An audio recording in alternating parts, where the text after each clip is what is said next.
नमस्कार। The federal देश के खास कार्यक्रम श्रीनी से संवाद में आप सभी का स्वागत है।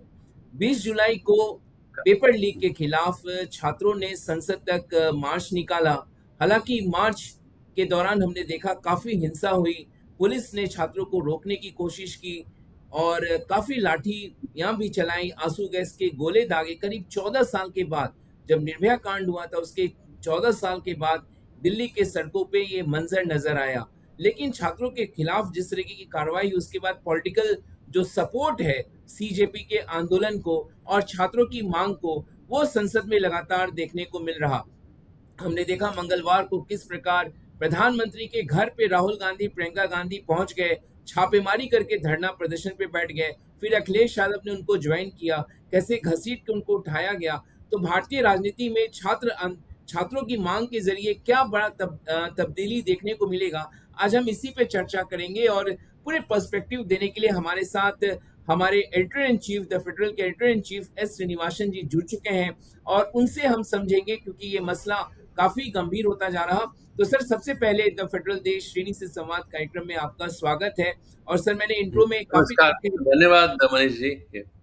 सर मैंने इंट्रो में काफी कुछ कह दिया, लेकिन देखिए 20 तारीख को जो कुछ भी दिल्ली में हुआ, आप तो पहले के ऐसे तमाम इसके गवाह हैं। निर्भया कांड उदाहरण में है, हालांकि किसान आंदोलन भी है, लेकिन छात्रों में काफी नाराजगी देखने को मिल रही है। जिस तरीके से पुलिस ने बर्बरता की, संसद से सड़क तक इस मामले को उठाया जा रहा। तो इस पूरे घटनाक्रम पे सर आप इसको कैसे देख रहे हैं? देखिए, जो जुलाई 20 को जो हुआ, आपको जो दिल्ली के सड़कों में दिखाई दिया, वो अपने आप में बहुत ही एक अभूतपूर्व सा एक एक डेवलपमेंट है। वो मैं इसलिए कह रहा हूँ कि यदि आप 2011, 12, 13 यदि उससे इसका तुलना करें, जब तब भी एक बहुत बड़ा एक आंदोलन हुआ था। वो आंदोलन इसको लेके हुआ था कि अन्ना हज़ारे और बाकी लोग आए थे कि जो है एक बड़ा डिमांड ये था कि अ, अ, जो जो बड़े जो लोग हैं, जो पदों में बड़े जो लोग हैं, तो उस उनके ऊपर ये था कि आप जो कार्रवाई होती है, सबके ऊपर होना चाहिए। कोई भी कार्रवाई हो तो कानून में कुछ बदलाव लाना चाहिए। एक एक वो बहुत बड़ा एक मुद्दा तब रखा गया था। बेसिकली उसके बाद यदि उसका पृष्ठभूमि देखें जिसमें वो हुआ, वो आंदोलन जो हुआ, निर्भया से वो जुड़ाव भी था, लोगों के महिलाओं के रक्षा को लेके था। तो बहुत बड़ा एक जन आंदोलन, करप्शन को भी लेकर था वो। राजनीति में जो करप्शन होना चाहिए और उसके लिए एक्शन जो है प्रधानमंत्री तक लिया जाना चाहिए। लोकपाल जो बिल है, जन लोकपाल, वो होना चाहिए। ये सब काफ़ी बहुत सारे उसमें चीज़ें थी, जिसको लेके काफ़ी बड़ा सैलाब आपने देखा, काफ़ी लोग इकट्ठे हुए, वो सब आपने देखा। मगर तब और अब में काफ़ी फ़र्क है। देखिए, ये जो पूरा का पूरा तब का जो मूवमेंट है, वो काफ़ी दिनों से उसका एक बिल्डअप चल रहा था। मतलब वो धीरे-धीरे कई सारी चीज़ें जुड़ रही थी। एक निर्भया हुआ, दूसरा ट्रिगर जो है, जैसे मैंने कहा कि अम, जो है करप्शन वाला बड़ा मामला था, कोल स्कैम या तब जो कहा गया 2G स्कैम, और कई सारे जो स्कैम हुए हैं, कॉमनवेल्थ स्कैम, ये सब एक साथ जुड़ गए। उस इसलिए ये रखा गया है जन लोकपाल होना चाहिए। बड़े पद में जो लोग रहते हैं उनके खिलाफ भी एक्शन होना चाहिए। ये अन्ना हजारे का ये डिमांड था। कई सारे लोगों के कई सारे डिमांड थे, ये सब एक साथ जुड़ गए। तो वो आंदोलन हुआ। उस आंदोलन के पीछे यदि आप देखेंगे, वैसे तो लग रहा था कि उस समय बाहर से ऊपर तौर से आप देखें तो एपॉलिटिकल, मतलब उसमें राजनीति नहीं थी, ऐसा लग रहा था। क्योंकि उसमें कौन थे आगे जो थे, जो उसमें आपको दिख रहे थे, उसमें अरविंद केजरीवाल थे और किरण बेदी थी और कई सारे जाने माने लोग थे। कई सारे तो बाद में हट गए हैं, आपको मालूम होगा। कई सारे जो लॉयर्स थे वो थे उसमें, वो लोग सब उस उधर से बाहर हो गए हैं, आपको पता होगा। मुझे दोबारा ये सब चीज़ों को याद दिलाने की ज़रूरत नहीं है। बिल्कुल। मुझे लग रहा था कि तब ये राजनीतिक नहीं है, मगर तब भी उसके पीछे एक राजनीति थी। कहा जाता है, और ये बहुत सारी चीज़ें खबरें आई हैं उसके बाद, आरएसएस और बीजेपी ने पुरजोर समर्थन दिया पूरे के पूरे आंदोलन का।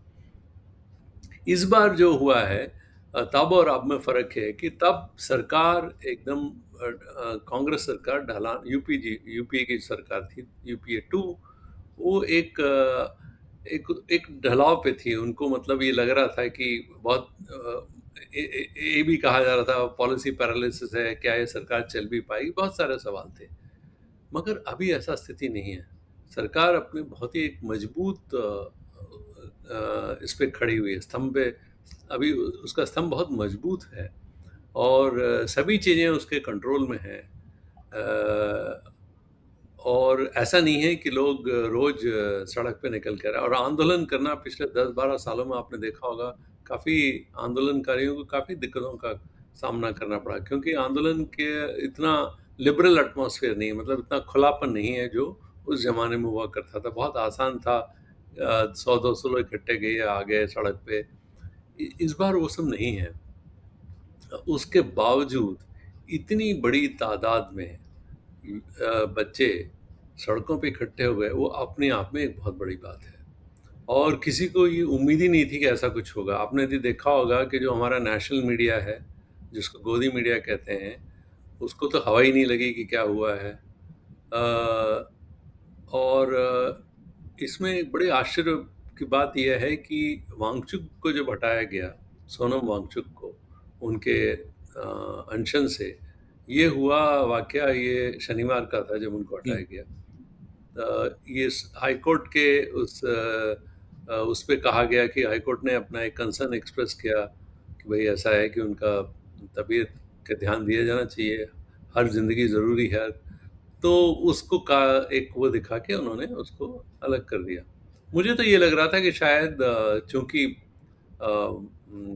मंडे से पार्लियामेंट का सेशन था, तो मुझे लग रहा था कि शायद इतवार के रात को 12-1 बजे तो सबको हटा दिया जाएगा, मगर ऐसा नहीं हुआ। कुछ चंद लोग वहाँ पर जंतर मंतर में, कॉकरोच जनता पार्टी के लोग थे, और देखते देखते वो 5,000 10,000 दोपहर तक तो ऐसा तादाद बढ़ा कि ऐसा लगने लगा कि ये एक एक बहुत ही एक जैसे आप मैंने कहा, बहुत ही एक अभूतपूर्व सा एक आपने देखा, सड़कों पे लोग निकल आए इतने बड़े तादाद में। और मैं कहूँगा कि सभी स्टूडेंट्स नहीं थे, स्टूडेंट्स थे बड़े तादाद में। कई राजनीतिक दलों के कार्यकर्ता भी थे उसमें, और अभिभावक थे बच्चों के बहुत सारे।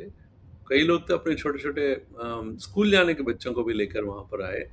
तो एक एक बहुत बड़ा एक वहाँ पर एक आपने जनसैलाब देखा। ये बिल्कुल ही उम्मीद नहीं थी, और मुझे लगता है इवन सरकार, जो कि इन मामलों में बहुत एहतियात बरतती है, उसको भी इस बात का कोई इल्म नहीं था कि इतने सारे लोग इकट्ठे हो जाएँगे। उनको कोई अंदाज़ा नहीं था कि वरना वो बहुत मुश्किल था कि दिल्ली के बीच 40-50 हज़ार लोग इकट्ठे हो जाएँ। और ये सब जो है बड़े अपने आप में एक आप बहुत ही भिन्न सा आपने तस्वीर देखा है। जी। बिल्कुल।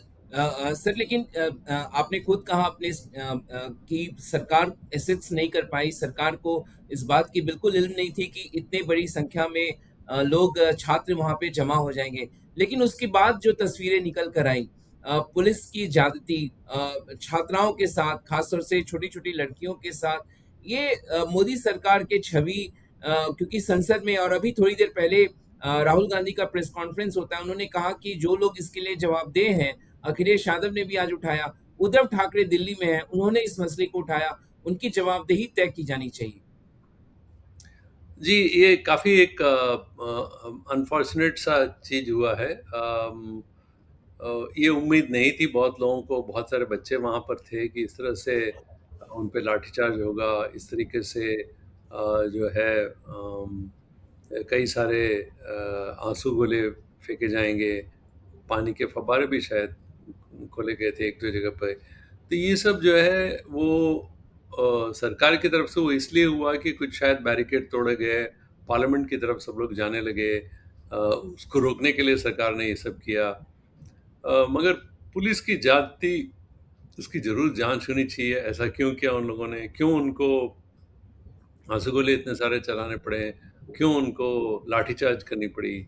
और यदि बेकाबू यदि भीड़ थी क्या? मतलब उनका तो कहना ये था कि कई सारे पुलिस वाले भी ज़ख्मी हुए हैं उसमें। मगर आप देखेंगे तो इसमें ज़्यादातर जो जिनको चोट लगी है उसमें सब बच्चे हैं। और अस्पताल में एक तो शायद गंभीर रूप से है, एक जिसको चोट लगी है, दूसरे का शायद बिल्कुल, आँख में पैलेट है। तो पहले ये से है सब सर। सारी तो ये सब चीज़ें होनी नहीं चाहिए थी, क्योंकि अ, आखिरकार ये कौन थे? विद्यार्थी हैं, जो अपनी माँगों को रख रहे हैं, और वो उनके साथ इस तरह से एक जो काफ़ी बर्बरता के साथ एक बर्ताव हुआ है, ये अपने आप में कंडेमनेबल है। मगर सरकार का अपना पक्ष है, उनका ये कहना है कि देखिए, उसमें कुछ तत्व जो हैं, वो अराजक तत्व आ गए थे। तो ये सब जो है उनके इंटेलिजेंस और उसके ऊपर है। इसका उन्होंने कोई एस्टिमेट ही नहीं था उनको कि इस तरह से कुछ हो सकता है। तो पुलिस भी काफ़ी हड़बड़ी में दिखाई दी। और एक ये भी है कि किस तरह का मैसेज दिया जाता है पुलिस को, कि किसी भी तौर पे इस जो जो एक एजिटेशन है उसको काबू में लाया जाए। शायद उसकी कोशिश की गई, तो शायद उसका एक कारण हुआ। तो अब और इस पे इसीलिए कहा जा रहा है कि देखिए, ये जो डिमांड जो उन्होंने रेज़ किया, 3 जो हैं, आज राहुल गांधी जी ने 3 जो हैं अपने डिमांड रखे हैं। उसमें पहला तो धर्मेंद्र प्रधान जी का रिज़िग्नेशन, दूसरा उन्होंने कहा जिन्होंने जो कोई भी विद्यार्थियों पे हमला करने के जो की भी जो जो जो जिन जिन लोगों ने भी किया है, उन पे पूरी कार्रवाई होनी चाहिए। जो भी कसूरवार हैं उन पे पूरी की पूरी वो होना चाहिए। तीसरा जो है, प्रधानमंत्री से भी उन्होंने कहा है कि उनको इसका अपॉलॉजी करना चाहिए, उनको माफ़ी मांगना चाहिए। ये 3 चीज़ें उन्होंने मुख्य तौर पे रखी हैं। तो मैं दूसरी तरफ सोनम वांगचुक ने ये कहा है कि जिन बच्चों को पकड़ा गया, अरेस्ट किया गया, उन पे भी इस तरह से कोई एक्शन नहीं होना चाहिए, उनको छोड़ देना चाहिए, क्योंकि करीब 10 एफआईआर फाइल किए गए हैं।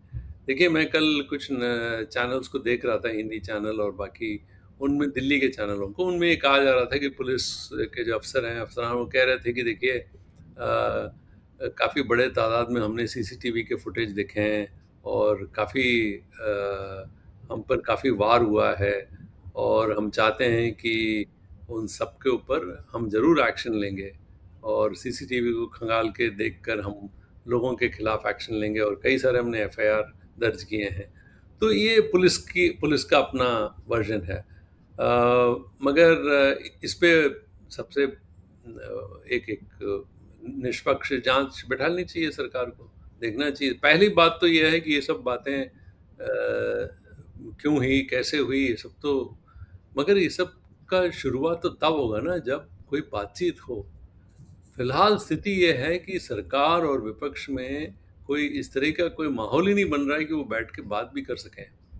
सरकार जो है वो आपने पूरा का पूरा देखा, ये वांगचुक से पहले कॉकरोच जनता पार्टी 1 महीने से ये आंदोलन चला रही है, और वो धरने पे बैठे थे जंतर मंतर में, किसी ने उनको ऊपर ध्यान ही नहीं दिया। कॉकरोच जनता पार्टी वाले तो कह रहे थे भाई हमको देखने तो कोई नहीं आया, एक बंदा भी नहीं आया सरकार की तरफ से या बीजेपी की तरफ से, हम लोग तो वहाँ बैठे रहे इतने दिन। वांगचुक के आने के बाद जब उन्होंने कहा कि मैं आमरण अनशन पे बैठ रहा हूँ, तब थोड़ा सा वहाँ पर गर्मा गर्मी हुआ 10 दिन, और थोड़ा सा जब सिविल सोसाइटी और बाकी स्टूडेंट्स वहाँ पर इकट्ठे होने शुरू हुए, तब भी सरकार ने कुछ नहीं किया। ये जब 20 तारीख को जो इतना बड़ा सैलाब बाहर निकल के आया जनता का, उसके बाद मंत्री जो हैं मिलने के लिए तैयार हुए, और उन्होंने एक मेमोरेंडम उनसे लिया। तो ये बड़ी एक विचित्र सी स्थिति है कि शायद सरकार ने अंडर एस्टिमेट किया है, और अभी भी जो है सरकार की तरफ से जो पहल जिस पुरजोर से होना चाहिए, मुझे लगता है हुआ नहीं। हालाँकि कहा ये जा रहा है, आज की जो खबरें हैं उसमें ये है कि बातचीत चल रही है। बिल्कुल, अब ये पता नहीं किस तरह की बातचीत चल रही है, क्योंकि कॉकरोच जनता पार्टी तो ये कह रही है कि बहुत हो गया, अब बातचीत, अब जो होना है, जो कुछ भी है वो हमारे उसमें होगा। मतलब जंतर मंतर में आके उनको बातचीत करना चाहिए, हम नहीं ये कहीं जाएंगे। ये भी एक मैंने अभी स्टेटमेंट देखा है। बिल्कुल। फिलहाल स्थिति काफ़ी फ्लूइड है। कांग्रेस पार्टी अपना एक अलग डिमांड स्टूडेंट्स की तरफ से वो एक अलग रख रही है।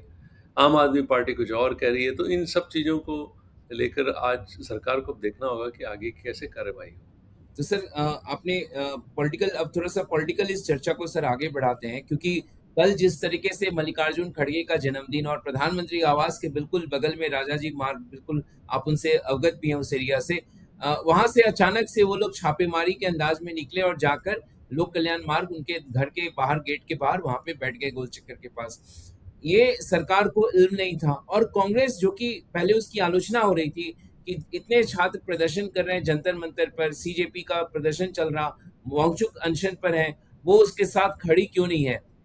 और 20 तारीख के बाद अचानक कांग्रेस सक्रिय होती है और राहुल गांधी इसको लीड कर रहे हैं। कांग्रेस की रणनीति में इस बदलाव को आप किस तरीके से आंक रहे हैं? और भविष्य को लेकर क्योंकि सरकार पर बहुत ज़्यादा हमलावर है, तो क्या लग रहा है आपको कांग्रेस दोबारा अपने आप को पुनर्जीवित करने में लगी है? क्या उनकी मंशा समझ में आ रही है? देखिए एक बात हमको समझनी होगी कि कांग्रेस पार्टी के जो कांग्रेस के पार्टी के जो नेता राहुल गांधी हैं, वो अपने तौर पे, निजी तौर पे छात्रों के या युवाओं की बात बहुत दिनों से कर रहे हैं। वो कोई उन्होंने अभी इस बारे में बात करना शुरू नहीं किया, बहुत दिनों से ये बातें कह कह रहे हैं। और नीट का जो पूरा मामला हुआ उसमें भी उन्होंने बार बार ये बात कही है।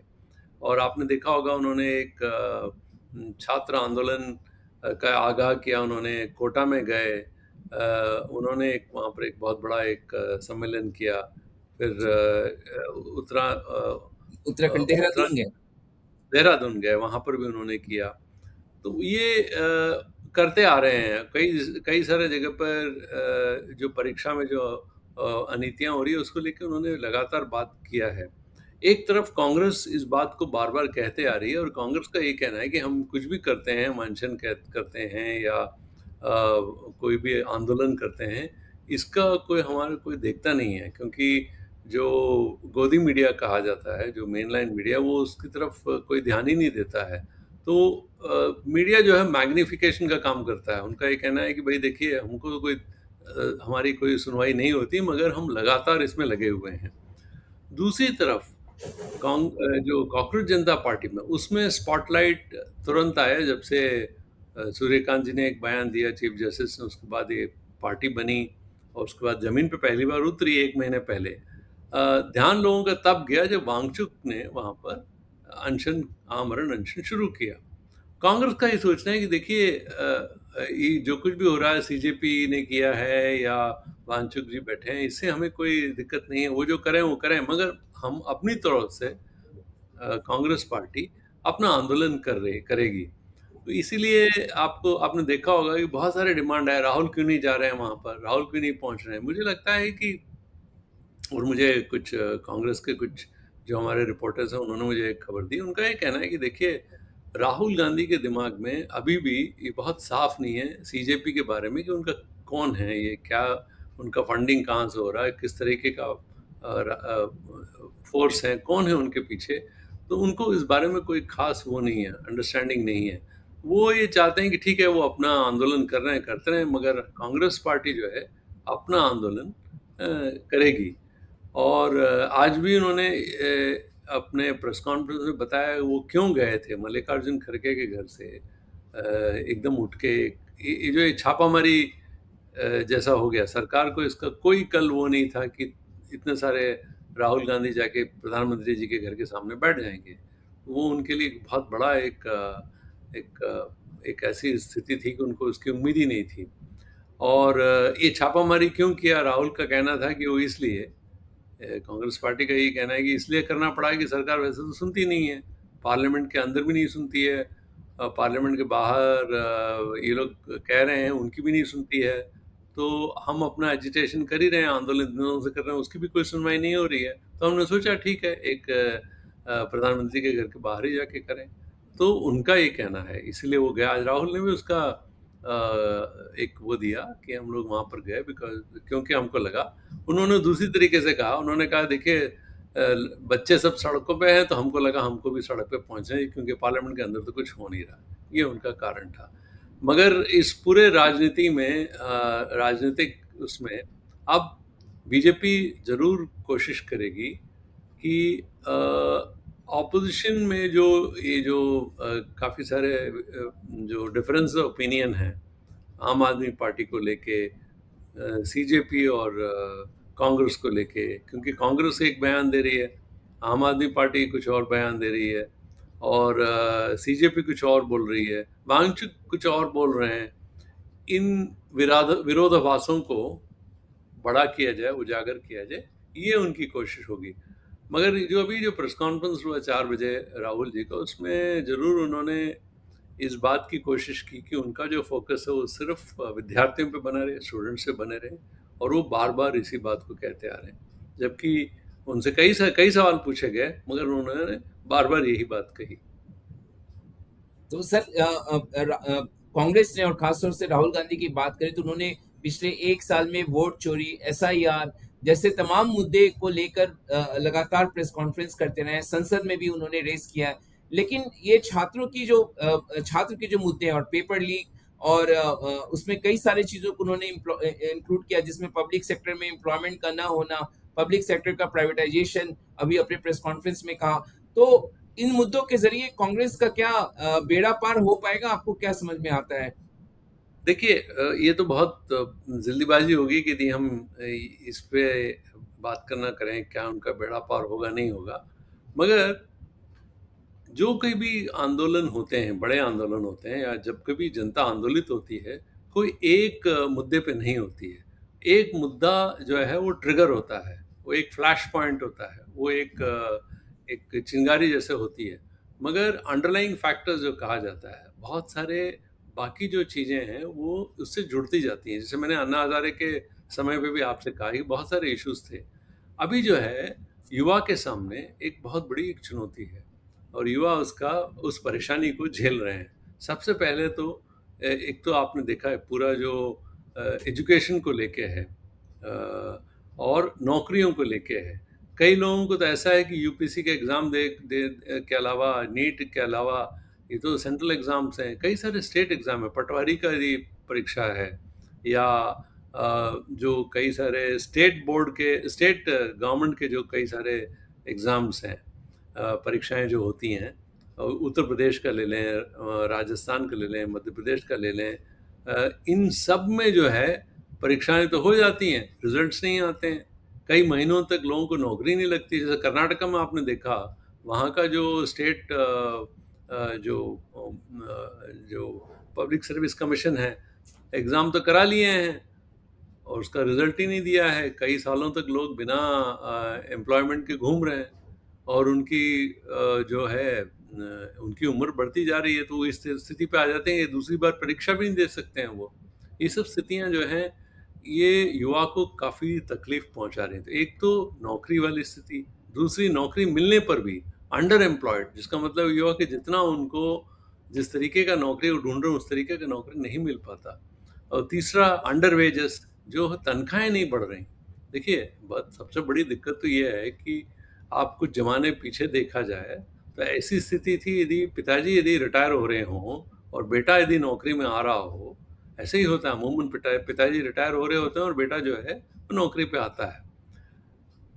पिछले कुछ 20 30 40 साल पहले देखें तो ट्रेंड तो ये था कि पिताजी की जितनी आखिरी जो तनख्वाह होगी, उसके बाद जो तब्दील हो जाएगा पेंशन में, उससे ज़्यादा तो बेटा कमाता था। पहली या दूसरी जो उसका तनख्वाह है वो अपने पिताजी से, अपने बाप से ज़्यादा, ये स्थिति थी। मगर आजकल वो स्थिति नहीं है।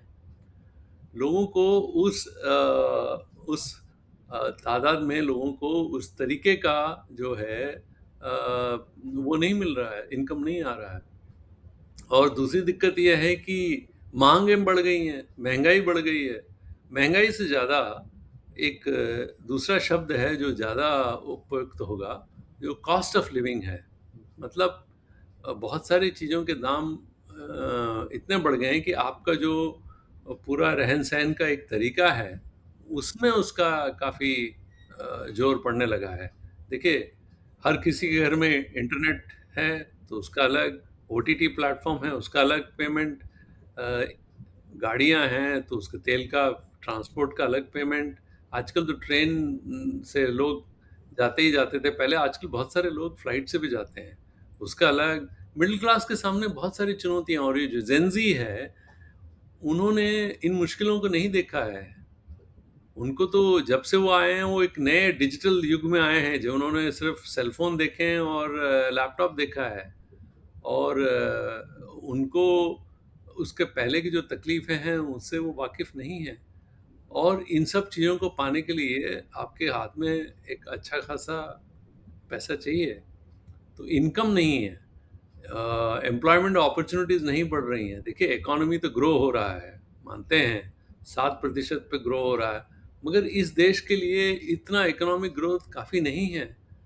देखिए, आप भी कह सकते हैं हम चौथे बड़े इकोनॉमी हैं, 5वें बड़े हैं, चौथे हैं, अब चौथे से हम तीसरे हो जाएँगे, मगर इस देश के उन्नति के लिए ग्रोथ रेट जब तक 8, 9, 10% तक नहीं होता, 10% नहीं होता और लगातार 10-15 साल नहीं होता, तब तक उसका, उस देश का उत्थान मुश्किल है, क्योंकि इतना ज़्यादा रिक्वायरमेंट है। ग्रोथ रेट नहीं हो रहा, ग्रोथ क्यों नहीं हो रहा? वो इसलिए नहीं हो रहा कि मैन्युफैक्चरिंग में कुछ नौकरियाँ नहीं आ रही हैं।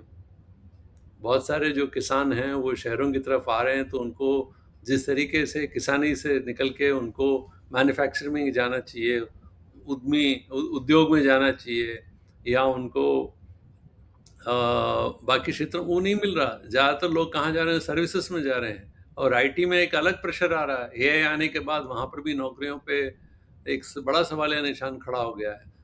और इसके बाद जो ग्लोबल प्रेशर्स हैं, ईरान में जो इतना बड़ा युद्ध देख रहे हैं अमेरिका के साथ, इसके पहले यूक्रेन का युद्ध है, जिससे पेट्रोलियम सेक्टर हमारा पूरा गड़बड़ा गया है। तेल के दाम बढ़ गए हैं, एलपीजी के दाम बढ़ गए हैं, महंगाई पूरी की पूरी उससे पूरा का पूरा, आपको मालूम है, चरमरा गई है जो अर्थव्यवस्था है।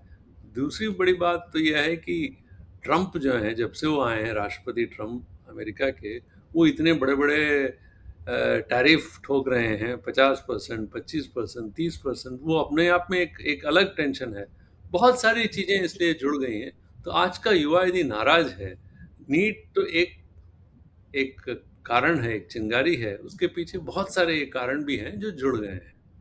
और इसको जो है, कौन जो है, कौन सी राजनीतिक पार्टी या कौन सा एक इंडिविजुअल, इसमें एक बड़ी बात यह है कि अभिजीत दिपके को कोई जानता भी नहीं था, मगर जब उन्होंने आवाज़ उठाई, तो उसके साथ बहुत सारे लोग जुड़ गए। इसका मतलब ये हुआ कि कहीं न कहीं समाज में ये सब जो दिक्कतें थी, लोग जो झेल रहे थे अपने रोज़मर्रा के ज़िंदगी में, वो सब एक साथ जुड़ गई, तो एकदम फूट के इस तरह से 20 जुलाई को हमारे सामने दिखाई दिया है।